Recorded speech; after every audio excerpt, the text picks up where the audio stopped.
지금까지 제가 로마서 말씀을 잘 전해왔다면, 또한 여러분이 지금까지 로마서 말씀을 잘 듣고 묵상하고 공부해 오셨다면, 저와 여러분들 마음 가운데 자연스럽게 떠오르게 되는 생각, 추론, 그리고 결론적으로 먼저 말씀드리자면 오해가 한 가지 있을 텐데요. 그 오해가 무엇이냐?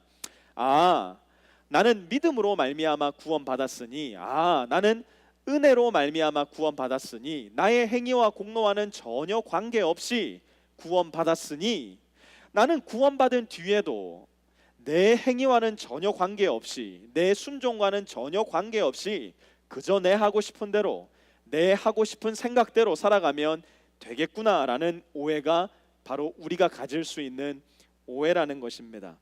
내 마음대로 살아간다고 하더라도 나는 여전히 은혜로 구원받았으니 그야말로 천국은 따놓은 당상이겠구나라는 오해가 저와 여러분 마음 가운데 스며들 수 있는 오해라는 사실입니다.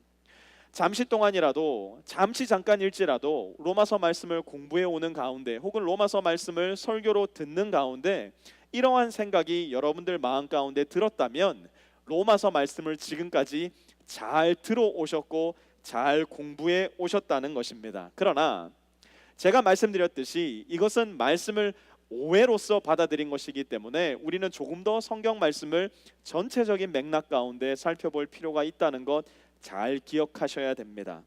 이런 오해를 하고 있었던 많은 로마 교회 성도들을 향해서, 또 이런 오해 가운데 있을 수도 있는 오늘의 프리스코 세미안 성도들을 향해서 바울은 이렇게 말하며 6장의 말씀을 시작합니다. 1절 함께 보시기 바랍니다. 그러면 우리가 무엇이라고 말을 해야 하겠습니까?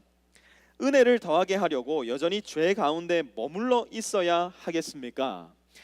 로마서 6장은 바울이 1장에서부터 5장까지 계속해서 설명해 왔던 은혜에 의하여 믿음으로 이미 구원받은 신자의 현재적 삶이 어떠해야 하는지, 첫 번째로는 교리적으로, 두 번째로는 실천적으로 가르쳐주고 있습니다.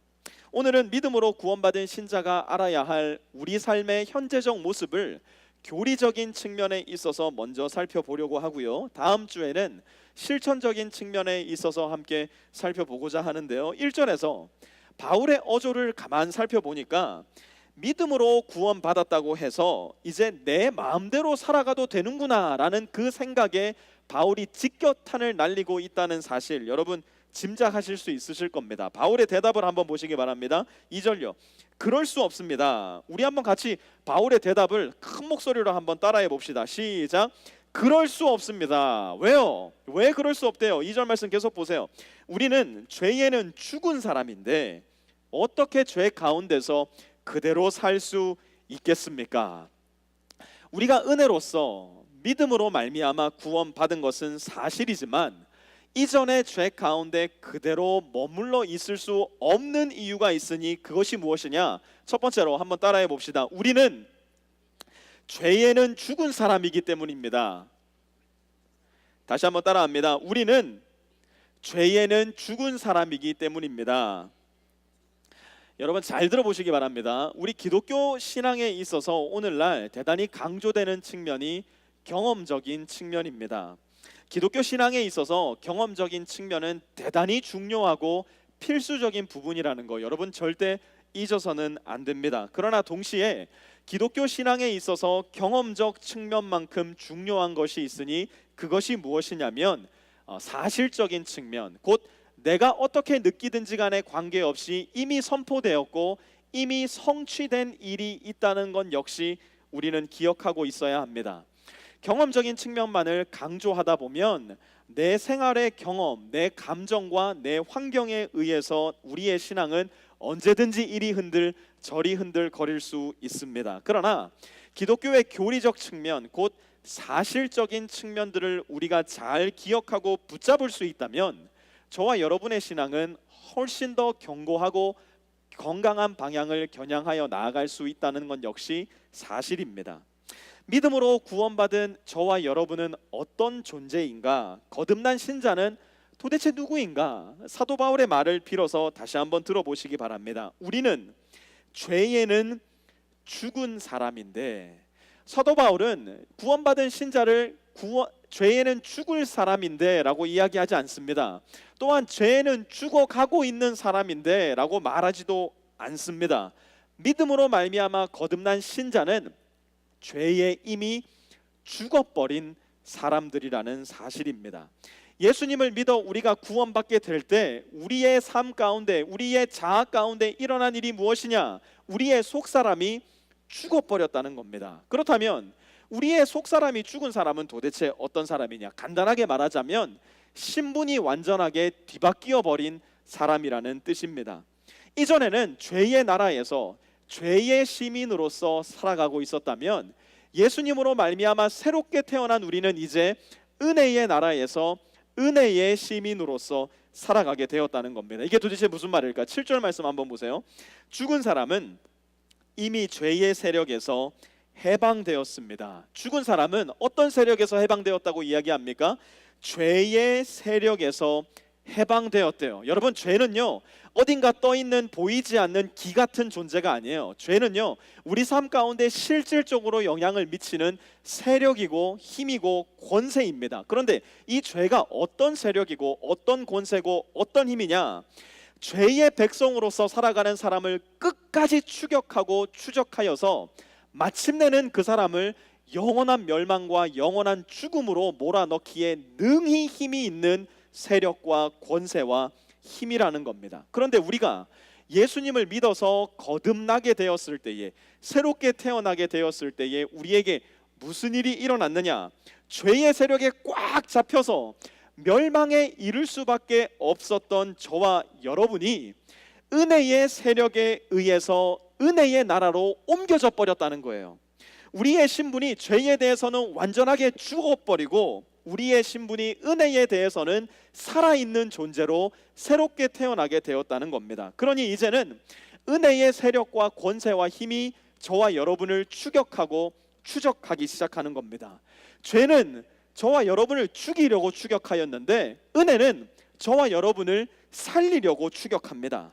죄의 목표는 우리 안에 조금이라도 들어있는 의와 선을 철저히 부수고 없애버리려는 것인데 은혜의 목표는 우리 안에 여전히 남아있는 죄와 악과 죄책을 끝까지 추적하여서 단 하나도 남김없이 모두 다 없애버리는 것이 바로 은혜의 목표라는 겁니다. 우리가 예수님 안에서 거듭나 죄에는 죽은 사람이 되었을 때 우리에게 이미 일어난 일이 바로 이것이란 말이에요. 우리가 우리의 뜨거운 감정으로 이 사실을 마음 가운데 느끼건 느끼지 못하건 간에 관계없이 우리의 경험으로서 이 사실을 확정했건 확정하지 못했건 관계없이 이것이 바로 하나님께서 정해놓으신 구원의 방법이고 구원의 방식이라는 겁니다. 제가 미국에 와서 제일 처음 섬겼던 교회가 커뮤니티 바이블 처치라는 얼빙에 있는 아주 작은 미국 교회였는데요. 이 교회에 한 집사님 부부가 있으셨습니다. 오랜 결혼 생활을 하셨지만 아이가 생기지 않아서 하나님께서 인도하시는 계획 아래서 중국에 있는 7살 난 아이를 입양하기로 결정을 하셨었습니다. 거의 2년여에 걸쳐서 서류 작업을 마치시고 모든 심사 작업을 끝내고 나서 실제로 중국까지 2차례나 가셔서 이 아이를 만나고 온 후에 드디어 모든 입양 과정이 마무리되고 그 남자아이를 미국으로 미국인의 신분으로서 데리고 오실 수 있었습니다. 그런데 이 아이가 미국에 오자마자 전혀 예상하지 못했던 여러 가지 곤란한 상황을 만들어내기 시작했는데요. 먼저는 이 아이가 도무지 영어를 배우려고 하질 않는 거예요. 이 아이가 도무지 영어를 하려고 하질 않는 거예요. 이제는 그의 부모가 된 이 백인 엄마 아빠가 아무리 영어를 할 수 있도록 도움을 주려고 해도 입을 벌리질 않는 거예요. 오로지 타이완 친구들이 집에 왔을 때만 그가 원하는 것, 그가 하고 싶은 것, 그가 하기 싫은 것 이야기해서 부모에게 전달하게끔 만드는 겁니다. 뿐만 아니라 어디만 갔다 오면 양 주머니가 불룩하게 해서 집에 들어오는데요.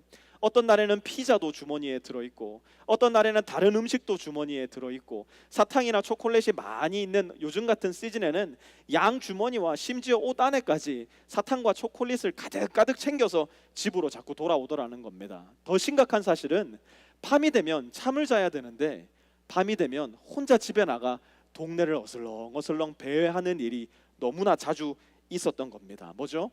이 아이는 미국 시민이 되어서 왔지만 아직까지 그 아이의 삶과 생각 속에는 중국 사람으로서의 습관과 정체성이 그대로 남아 있었던 겁니다. 고아원에서 자라면서 늘 배가 고팠던 배고픔의 기억, 아무도 자기에게 신경 써주지 않던, 어디를 돌아다니건 그 누구 하나 관심 가져주지 않던 방치의 기억, 중국어와 중국 문화가 훨씬 더 편안하게 그의 삶 속에 생각 가운데 자리 잡고 있었던 중국인으로서의 기억. 그러나 여러분, 사실 이 아이가 느끼고 경험하는 것과는 전혀 관계없이 이전 중국인으로서의 정체성은 모두 죽어버린 상태였어요. 중국이 더 이상 이 아이를 향해서 This is my citizen, This is my people 이라고 이야기할 수 없게 되어버린, 신분이 뒤바뀐 존재가 되어버렸다는 거예요. 이제 이 아이는 미국이 이 아이를 향해서 This is my citizen, This is my people 이라고 이야기할 수밖에 없는 새로운 신분을 잊게 되었다는 거예요. 그의 경험, 그의 생각, 그의 환경, 그의 감정과는 전혀 관계없이 말이에요. 우리 그리스도인들도 마찬가지라는 겁니다. 하나님의 무한하신 은혜와 예수님의 십자가 부활 사역으로 말미암아 새롭게 태어났지만 저와 여러분은 아마 여전히 죄 가운데서 살아가게 될 겁니다. 그러나 잘 들으시기 바랍니다. 이제는 장소가 완전히 뒤바뀌었어요. 이제는 신분이 완전히 뒤바뀌었어요. 이전에는 사탄의 지배와 체제 아래에서 죄를 지었어요. 그러니 그 모든 죄책이 나에게 있습니다. 그 모든 죄의 책임을 내가 져야 된다고요. 그러나 이제는 하나님이 주시는 은혜와 하나님 나라의 시민과 백성으로서 우리 안에 남아있는 죄성으로 죄를 짓고 살아가게 돼요. 그러니 장소가 바뀐 우리의 신분으로서 우리가 죄를 짓게 되더라도 하나님께서 우리를 끝까지 책임져 주시고, 아까 전에 말씀드렸듯이 은혜가 끝까지 우리를 추격하여 우리 안에 남아있는 모든 죄와 죄책을 부수고 없애주시게 될 거라는 겁니다. 약 10여 년 전에 중국에서 입양되어 온 아이가 지금쯤 어떻게 달라져 있을까요? 제가 궁금해서 사실은 연락을 좀 해보고 싶었는데 페이스북 메시지를 보내놨는데 아직 답이 없어요. 제가 답이 오면 그 답을 명확하게 말씀을 드릴게요. 그러나 안 봐도 뻔해요. 왜 그런 줄 아세요? 그 부모님들 너무 좋은 분들이거든요. 그 부모님들 너무나 하나님 앞에 헌신되어 계신 분들이거든요. 좋은 부모님 아래에서 모든 옛 습관들을 벗어버리고 새로운 부모의 영향과 사랑 아래 훌륭한 미국인으로 성장했을 것 저는 의심하지 않습니다. 우리도 거듭남으로 말미암아 하나님의 자녀가 되었다면 죄에 대해서는 이제 죽었고 새로운 집, 새로운 부모 대신 하나님 아버지의 영향과 사랑 아래서 살아가게 된다는 것입니다. 이것은 의무가 아니라 특권이고 인위적인 것이 아니라 우리 삶 가운데 너무나 자연스러운 일인 것입니다. 이제 바울은 더 구체적으로 우리가 어떻게 죄에 대해서 죽을 수 있었는지에 대해 말씀하기 시작하는데요. 3절 말씀 함께 볼까요? 침례를 받아 그리스도 예수와 하나가 된 우리는 모두 침례를 받을 때에 그와 함께 죽었다는 것을 여러분은 알지 못합니까? 여러분 지지난주에 로마서 5장 말씀을 강해할 때에 드렸던 말씀 기억나세요? 우리 안에 있는 DNA를 바꾸려면, 정말 우리 안에 있는 DNA를 바꾸고 싶다면 어떻게 해야 된다 그랬죠? 죽고 다시 태어나야 된다고 말씀을 드렸습니다. 왜 예수님이 다른 말씀도 아니고 잘 이해가 되지도 않는 거듭나지 않으면 하나님 나라를 볼 수 없다 말씀하셨는가? 죽지 않고서는 거듭날 수 있는 방법이 조금 더 없기 때문에 그래요. 우리는 이 말씀을 단순히 비유적으로 은유적으로 해석하기보다는 액면 그대로, 문자 그대로 받아들일 수 있어야 돼요. 아니 목사님, 근데 저는 실제로 죽은 적이 없는데요. 얼마든지 생각할 수 있을 겁니다. 그러나 한번 잘 들어보시기 바라요. 예수님이 2000년 전 골고다 언덕 위에서 십자가 상에서 죽은 것이 틀림없는 역사적 사실이라면, 그것이 은유적이거나 비유적인 율법이 아니라 실질적으로 일어났던 역사적인 사건이었다면, 하나님께서는 우리가 믿음을 고백하며 침례를 받을 때 우리가 예수 그리스도와 함께 예수님과 똑같이 역사적으로 죽고 역사적으로 부활하셨다는 것처럼 우리를 보아주시기로 결정하셨다는 사실이에요. 그래서 4절은 이렇게 말씀합니다. 그러므로 우리는 침례를 통하여 그의 죽으심과 연합함으로써 그와 함께 묻혔던 것입니다.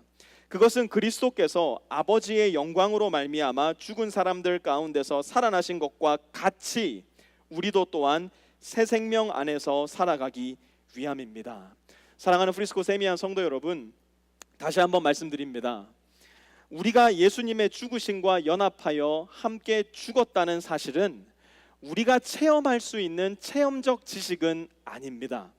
이것은 하나님의 섭리 안에서 이루어진 역사적 사실이고, 우리가 우리의 감정으로 느끼지는 못할지라도, 우리가 경험하지는 못할지라도 이미 우리에게 일어난 실제적 사건, 곧 영적인 현실이라는 사실입니다. 마치 우리가 몇 년, 몇 월, 며칠에 태어났다는 사실을 전혀 느끼지도 못하고 실질적으로 경험하지는 못할지라도 우리가 몇 년, 몇 월, 며칠에 태어났다는 역사적 사실을 굳건하게 믿고 있고, 또한 그것이 역사적 사실인 것처럼, 그것이 저와 여러분의 부모님에 의해서 확실히 증명되는 것처럼, 우리가 영적으로 다시 태어나게 될 때 그것을 우리가 경험적으로 감정적으로 느끼지는 못한다고 할지라도 우리의 하늘 아버지 되신 하나님에 의해서 증명되고 증거되는 것, 그것이 바로 예수님과 함께 죽고 예수님과 함께 새 생명 가운데서 살아가는 저와 여러분, 곧 신자들의 정체성이라는 사실입니다. 그것이 바로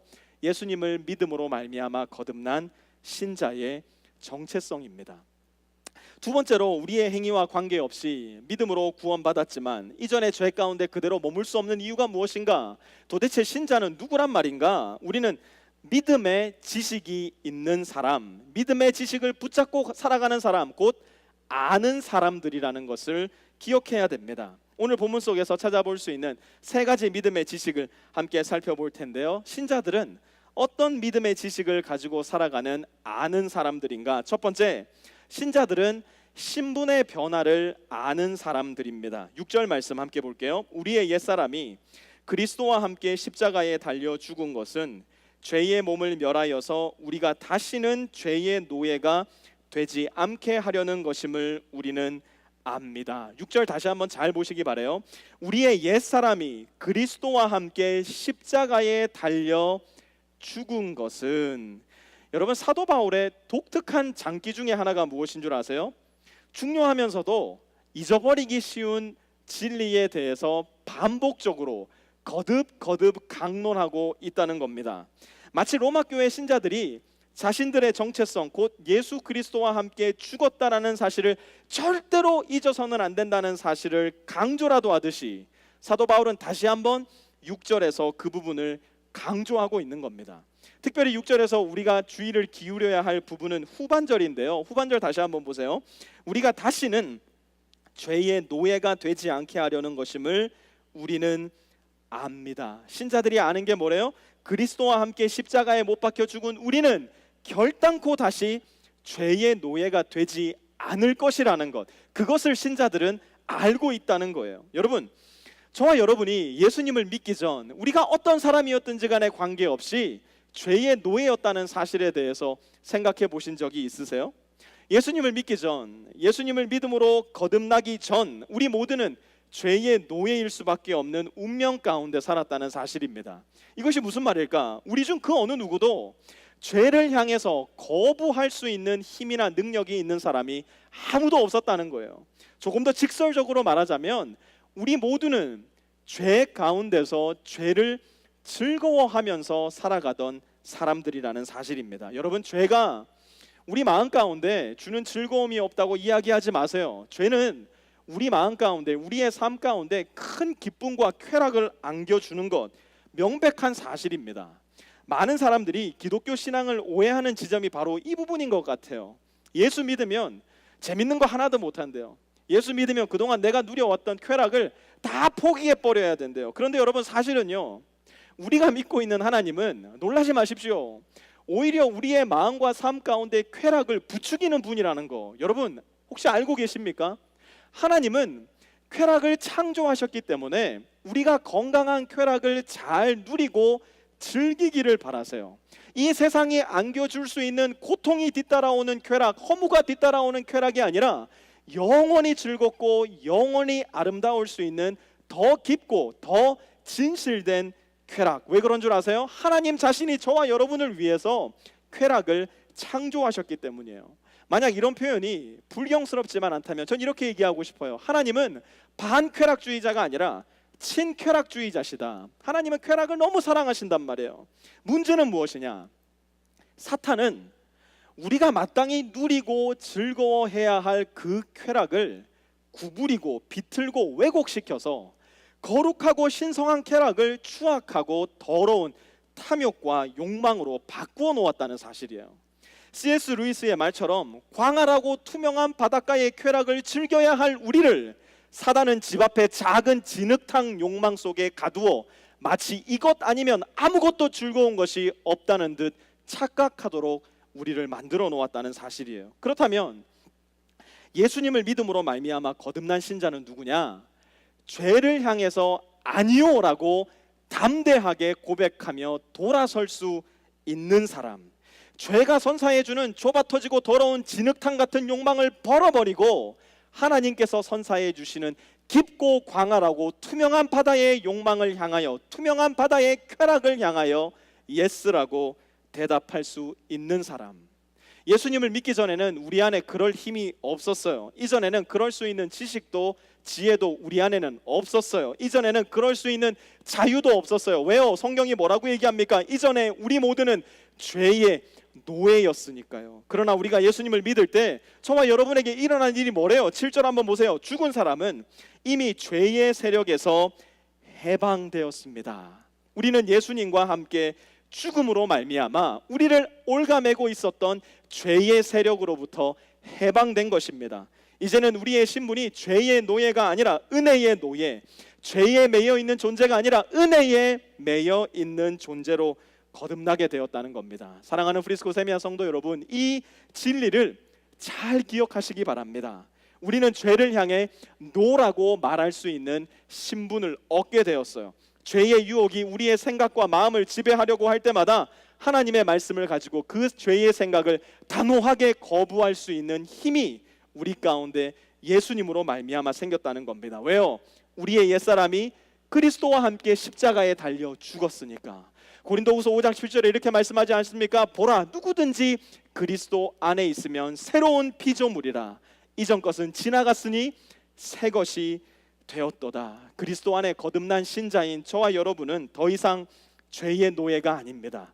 우리의 신분이 완전하게 뒤바뀌었다는 이 진리의 말씀, 이 진리의 지식, 우리 마음 가운데 잘 붙잡고 잊지 마시기를 부탁을 드립니다. 두 번째로, 신자들은 결말의 변화를 아는 사람들입니다. 8절에서 9절 함께 봅니다. 우리가 그리스도와 함께 죽었으면 그와 함께 또한 살아날 것임을 믿습니다. 우리가 알기로 그리스도께서는 죽은 사람들 가운데서 살아나셔서 다시는 죽지 않으시며 다시는 죽음이 그를 지배하지 못합니다. 뭐라고 얘기합니까? 다시는 죽지 않는데요. 다시는 죽음이 우리를 지배하지 않는데요. 결말이 바뀌어 버린 거예요. 원래는 멸망으로의 결말을 볼 수밖에 없었던 우리인데, 우리가 그리스도와 함께 죽었으면 그와 함께 또한 살아나게 될 것임을 알게 되었다는 거예요. 더 이상 죽음이 아니라 생명이 우리의 결말을 기다리고 있다는 사실이에요. 더 이상 멸망이 아니라 그리스도의 부활을 꼭 닮은 결말을 우리도 맞아들일 수 있게 될 거라는 말씀입니다. 로마서 6장이 우리 그리스도인들의 삶에 있어서 너무나 중요한 말씀인데도 불구하고 너무 많이 간과되고 잊혀지는 이유가 무엇이냐 하면, 6장에 나오는 말씀을 당장 오늘 저와 여러분의 삶 가운데 실제적으로 적용할 수 없다는 데 그 이유가 있는 것 같습니다. 그러나 여러분, 잘 기억하시기 바랍니다. 오늘 우리의 본문에서 말씀하고 있는 이 진리의 말씀은 체험적 삶이 아니라 역사적 삶, 사실적 삶, 더 나아가서 우리 인생의 결말을 통하여 분명하게 보여질 확정적 삶이라는 사실입니다.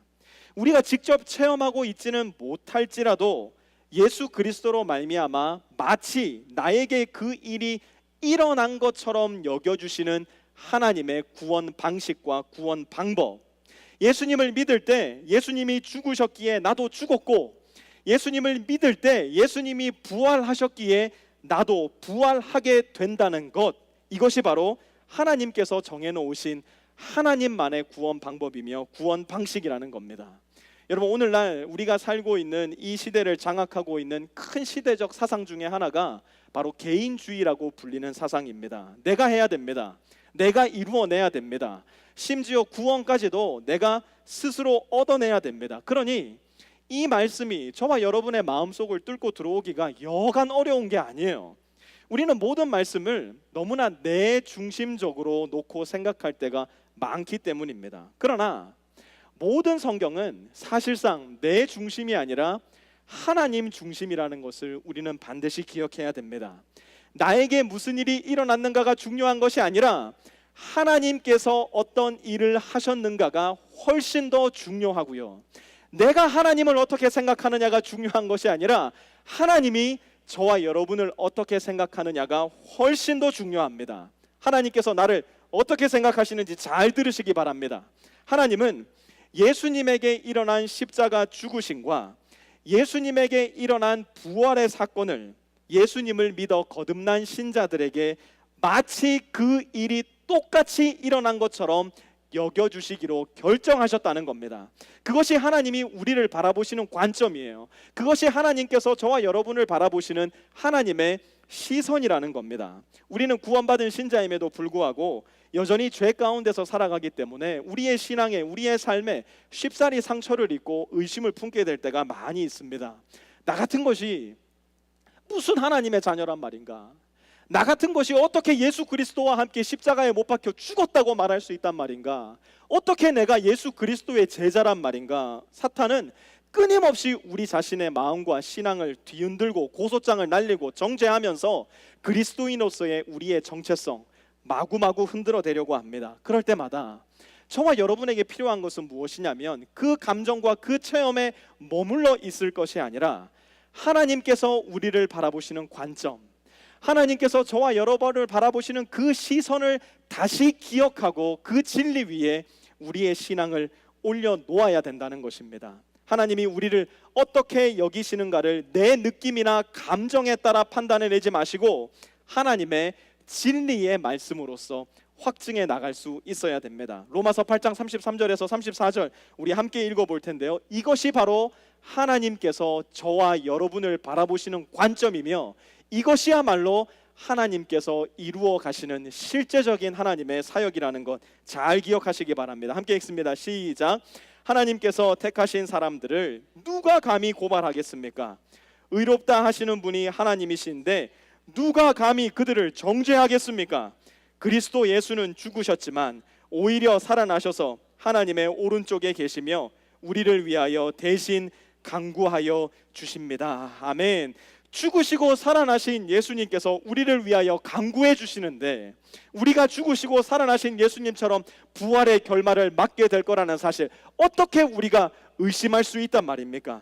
하나님이 우리를 그렇게 봐주시는데 우리가 어떻게 우리의 감정과 경험에 의지하여 우리의 신앙생활을 계속해 나갈 수가 있겠습니까?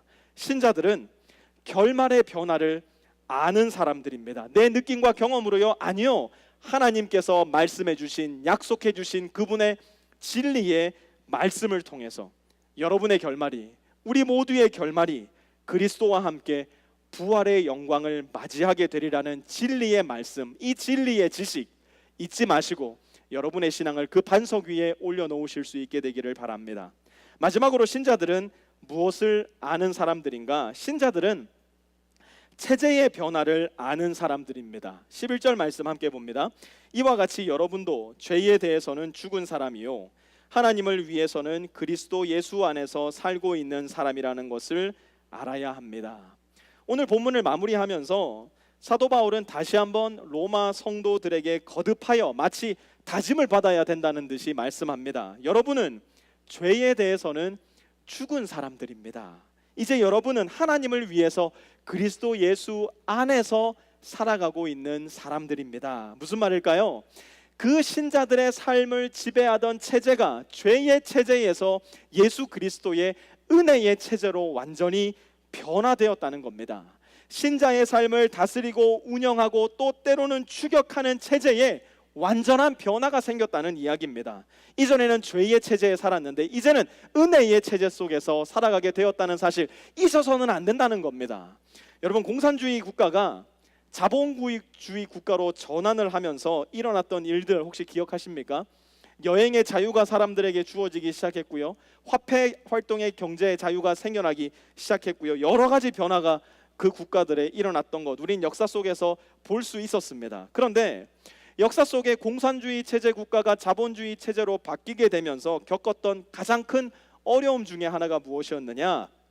그 나라의 국민들이 일하기를 싫어한다는 사실이에요.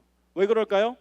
공산주의 체제 하에서는 아무리 일을 많이 한다고 하더라도 그 사람 더 알아주거나 그 사람에게 더 많은 식량이나 물품을 배급해 줬던 것이 아니었거든요. 그 체제 가운데 살던 습관이 그대로 남아 있어서 자본주의 국가로 전환이 되었음에도 불구하고, 체제의 전환이 일어났음에도 불구하고 국민들이 일하는 걸 싫어하는 거예요.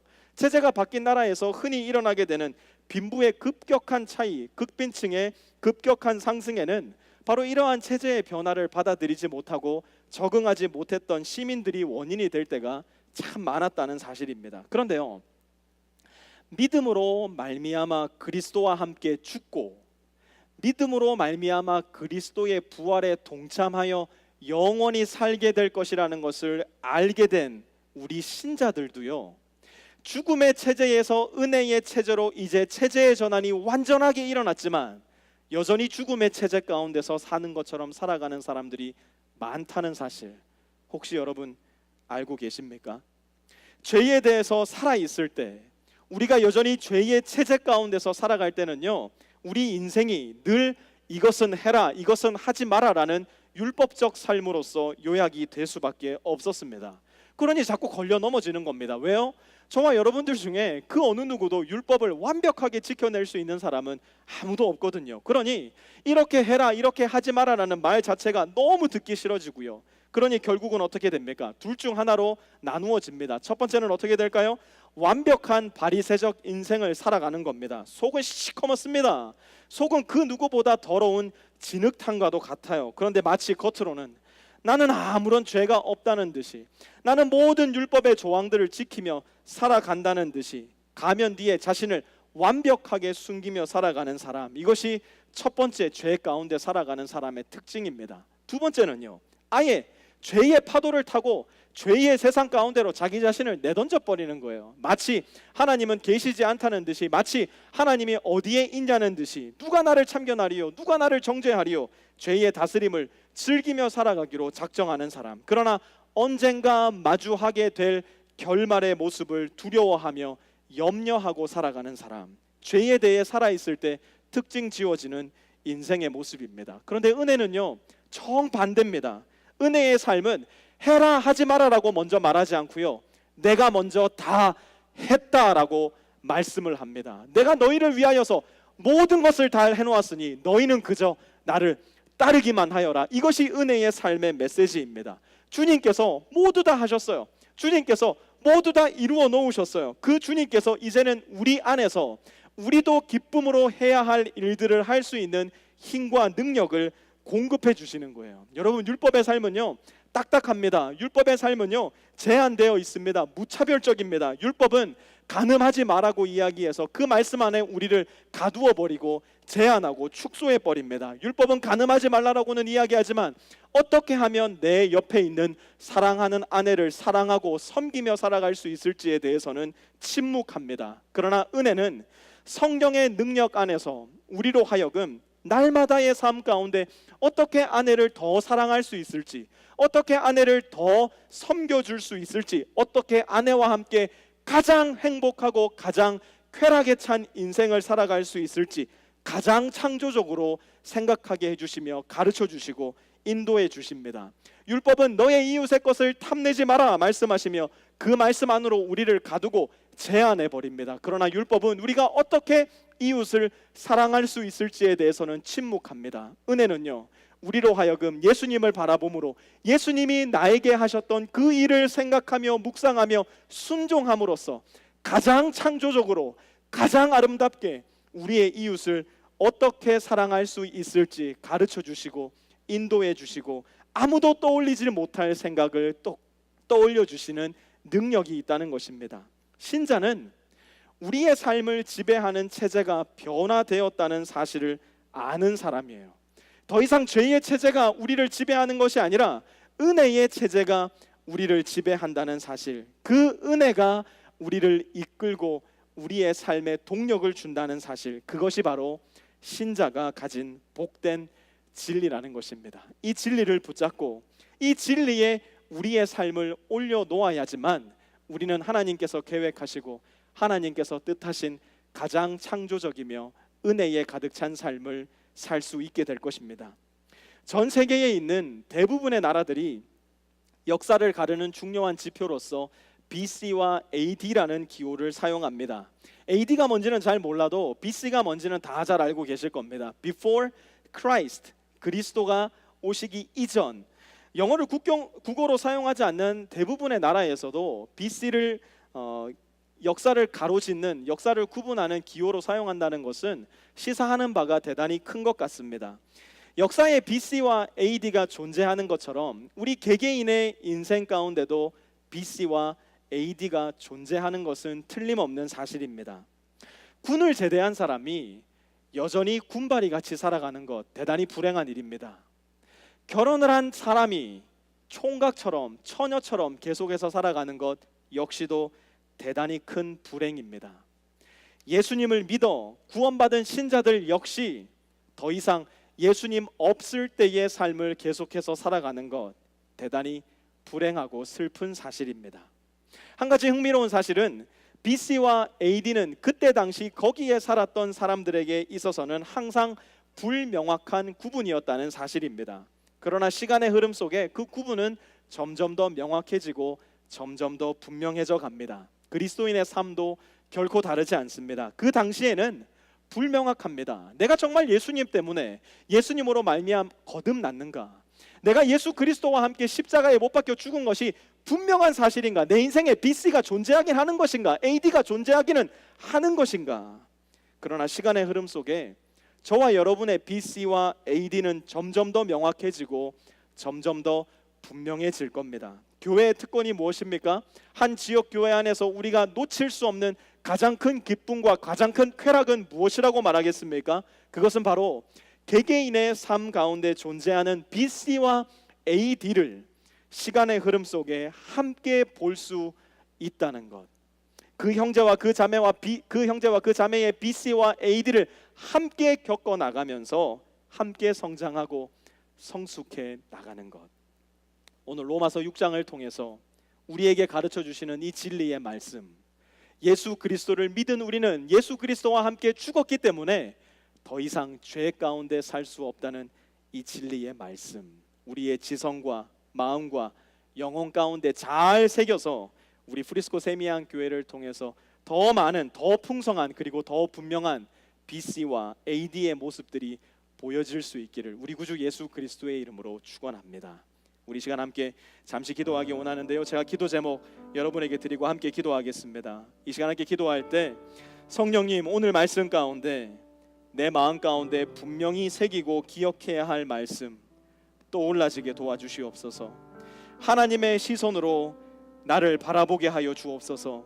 하나님의 시선으로 나의 형제와 자매, 남편과 아내, 직장 동료, 선후배들과 모든 사람들을 바라보게 하여 주옵소서. 예수님 안에서 마치 예수님을 보시듯 우리를 보시는 우리의 하나님 아버지를 더 진실되게 믿고 의지하게 하여 주옵소서. 우리 신분의 변화, 결말의 변화, 우리 인생을 지배하는 체제의 변화를 인식하게 도와주옵소서. 매일의 삶에 이 지식이 살아있는 지식이 되어 죄에는 이미 죽었고 하나님에 대해 살아있는 복된 인생 살아가게 하여 주옵소서. 우리 이 시간 함께 조용한 목소리로 함께 기도하기 원합니다. 사랑의 하나님, 오늘 말씀을 통해서 우리에게 가르쳐 주시는 이 진리의 말씀을 우리 마음 가운데 잘 기억할 수 있게 도와주시옵소서. 예수님의 죽으심과 함께 우리의 죽음을 보셨고 예수님의 부활 속에 우리의 영원한 생명을 보신 하나님의 그 시선을 우리가 잊지 않도록 도와주시옵소서.